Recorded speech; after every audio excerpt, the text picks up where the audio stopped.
Bonjour futurs bacheliers, moi c'est Monsieur Prévost. Je vous fais ainsi la correction de l'épreuve du baccalauréat 2016 en physique. Donc nous allons ainsi commencer par l'exercice 1, mouvement dans le champ de force et l'application. Et donc première partie, lanceur de poids. Alors, première question, nous avons dans notre système, on a un schéma ainsi représenté. Nous avons donc un projectile là, avec une vitesse V0 là, qui forme un angle de alpha avec le plan horizontal. Nous avons là, par rapport au référentiel, nous avons une hauteur H. Alors, la première question qui vous est posée, en appliquant à la masse le théorème du centre d'inertie, montrez que l'accélération de son centre d'inertie G est égale à l'accélération de la pesanteur. Alors, nous allons appliquer le théorème du centre d'inertie à ce projectile. Alors, ce théorème stipule la somme des forces extérieures appliquées à ce projectile est égale au produit de sa masse par l'accélération de son centre d'inertie. Alors, ici, l'action de l'air étant négligée, nous avons une seule force en présence qui est le poids. Donc, P est égal à mGA. Nous avons donc mG égale à M AG. Donc, en simplifiant dans les masses, nous avons donc la pesanteur est égale donc à l'accélération du centre d'inertie de notre projectile. À la deuxième question, on vous demande d'établir dans le repère OIJ, nous avons un repère OIJ, ainsi représenté. Établir dans le repère OIJ les équations horaires du mouvement de G, puis en déduire l'équation de sa trajectoire. Donc, en ce qui concerne les équations horaires, vous avez une approche classique. On commence d'abord par établir l'accélération AG du centre d'inertie dans notre repère OIJ. Alors, la composante en X de l'accélération, c'est 0. La composante en Y de l'accélération, c'est moins J. D'autant plus que nous avons un mouvement dans ce sens, J est orienté dans ce sens, et la pesanteur dans ce sens, donc moins J. Ensuite, on vous définit la vitesse VG du centre d'inertie. La vitesse VG du centre d'inertie, nous avons la vitesse suivant la composante en X, qui sera notée VOX. Et également, suivant la composante en Y, qui est tout simplement l'intégration de l'accélération par rapport au temps, nous avons donc moins JT plus V0Y. Alors, ensuite, nous avons donc le mouvement OM, qui sera défini ainsi, V0X, V0 cosinus alpha. V0 cosinus alpha, c'est V0X qui représente la composante du vecteur V0 suivant l'axe des X, plus un X0 qui fait office de la position initiale de notre projectile par rapport à l'axe X. Nous avons également de ce côté, on va intégrer ceci par rapport au temps. Nous avons donc moins 1 demi de GT carré plus V0 sinus alpha t plus Y0. Alors, lorsque nous observons donc notre graphe, voici notre référentiel, le point O, et par rapport à ce référentiel, l'objet est à une hauteur H. Donc Y0 ici qui est la position initiale par rapport à cette composante, donc Y0 fait office tout simplement de H.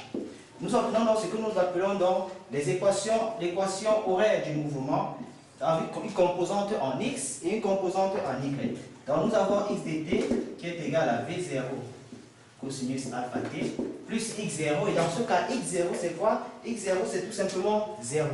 Donc là, nous avons donc y dt qui est égal à moins 1 demi de gt carré plus V0 sinus alpha t plus h. Nous avons donc établi pour vous ainsi les équations horaires du mouvement de notre projectile. Alors, comment faire donc pour établir l'équation de la trajectoire?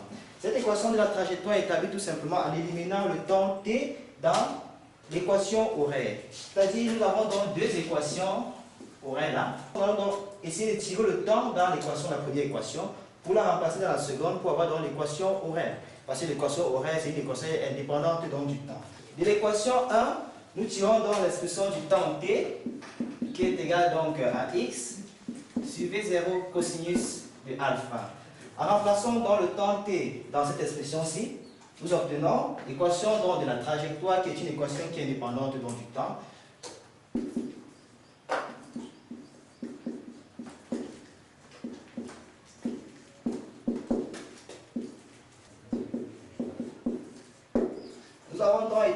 vous ainsi l'équation de la trajectoire de notre projectile. En petit 3, donc à la question 3, quelles sont les conditions pour que on ait une réussite? Ici, il s'agit en quelque sorte de trouver tout simplement la portée de notre projectile. C'est-à-dire, nous avons là, on vous a mentionné là sur l'épreuve, une distance D. Alors, il y aura réussite lorsque la distance x sera égale à tout simplement à D. Et on va donc poser l'équation de la trajectoire, nous c'est y égale à 0. On va poser cette équation-ci égale à 0 et x, la distance parcourue là, c'est-à-dire notre portée, égale à D. Donc en remplaçant x et y par leur valeur dans cette équation-ci, nous obtenons ceci.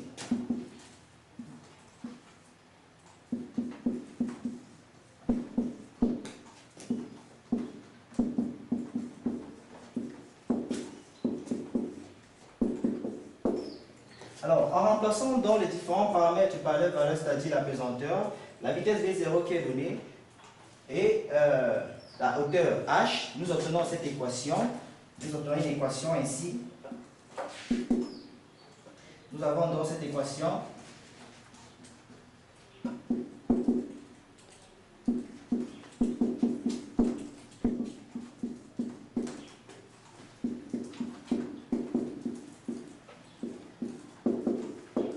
Alors, nous avons donc une équation du second degré en D et nous savons ici que D est une distance là. En résolvant cette équation, donc, nous avons donc deux solutions et on va donc conserver la valeur positive. Donc, c'est une équation du second degré que vous résolvez et vous obtenez donc cette valeur de D qui est donc égale à 21 mètres. Donc, la condition pour que il y ait une réussite est tout simplement la distance parcourue, cette distance-là qui fait office en quelque sorte de portée, soit égale à 21 mètres. Alors, la partie 2 de l'exercice 1 porte sur le mouvement d'une particule chargée dans un champ magnétique. Alors, une particule de masse m, de charge électrique Q, est animée d'une vitesse V à la date T1 où elle pénètre dans un champ magnétique B, de telle sorte que à chaque fois vous avez la vitesse V est orthogonale au champ. En première question, nous avons montré que la vitesse V de la particule est telle que sa valeur V reste constante quel que soit B. On vous dit à chaque instant, le vecteur champ magnétique B est perpendiculaire à la vitesse V. Alors, la force, l'expression de la force magnétique est donnée par ceci. F est égal à QV vectoriel B. Si nous essayons d'appliquer dans la variation de l'énergie cinétique dans ce système, nous avons delta EC est égal à la somme des travaux des forces extérieures. Or, ici dans un système magnétique, le poids de l'élément, le poids de notre particule est négligeable devant la force électromagnétique. Donc la seule force en présence, c'est la force électromagnétique. Et sur ce, puisque le vecteur B, à chaque fois est perpendiculaire à la vitesse V, le travail de cette force-là, à chaque instant, sera nul. Donc, nous aurons donc delta EC qui sera égal au travail de la force électromagnétique et cette valeur est égale à 0. Si donc la variation de l'énergie cinétique à chaque instant dans notre système est nulle, nous concluons tout simplement que la vitesse est une constante.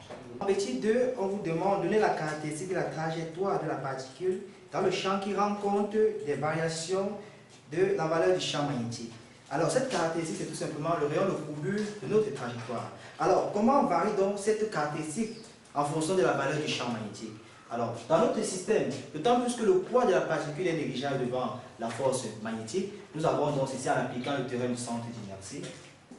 La somme des forces extérieures appliquées est égale à MAG, c'est-à-dire la force magnétique, donc qui est représentée par QV vectoriel B, est égale à MAN.